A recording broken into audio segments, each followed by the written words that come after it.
Президент Таджикистана открыл социальные объекты в Файзабадском районе. Во время рабочей поездки Эмомали Рахмону показали результаты труда аграриев. Сейчас сезон сбора урожая. Подробности у Веры Исмаиловой. Композиции из бахчевых и инсталляции свежих фруктов и овощей. А это ковер из урожая. Сейчас в районе собирают томаты, кукурузу, перец и бобовые из повторного посева. В этом году земледельцы района увеличили площади почти до 10,5 тысяч гектаров. Дихкани Файзабадского района вносят свой весомый вклад в обогащение рынков республики, а также обеспечение продовольственной безопасности республики Таджикистан. Это свидетельствует о выполнении поручений и указаний президента. Представили президенту и душистый мед, и продукцию промышленных предприятий, работающих в районе.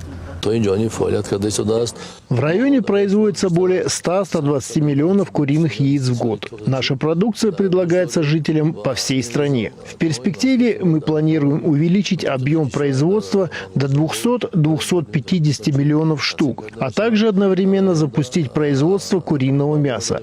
Президент страны в 2018 году предоставил льготы на развитие птицеводческой и рыбоводческой отрасли сроком на 6 лет, что принесло свои плоды. В Файзабадском районе у каждого дома сады, вспаханные поля и плодовые деревья. В этом хозяйстве выращивают розовые помидоры и высокоурожайные гибриды. А в этом важнее всего яблоки. Под тяжестью плодов ветви деревьев склоняются до земли. Главе государства продемонстрировали местные сорта.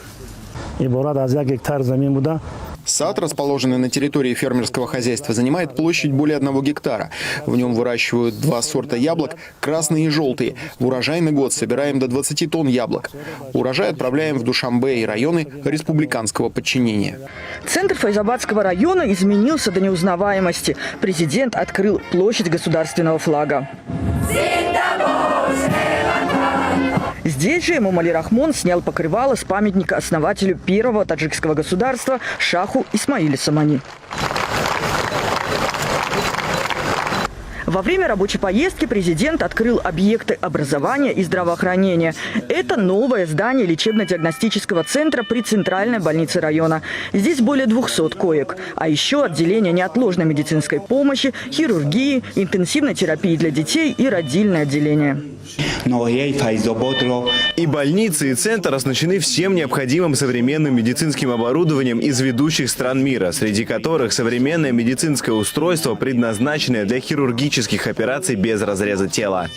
Появился в Файзабадском районе и Центр обеспечения продовольственной безопасности. Специалисты будут работать в 4 направлениях – фитосанитарном, законодательном, ветеринарном и карантинном. А современная лаборатория позволит обеспечить продовольственную безопасность, профилактику всех видов инфекционных заболеваний и охрану здоровья населения.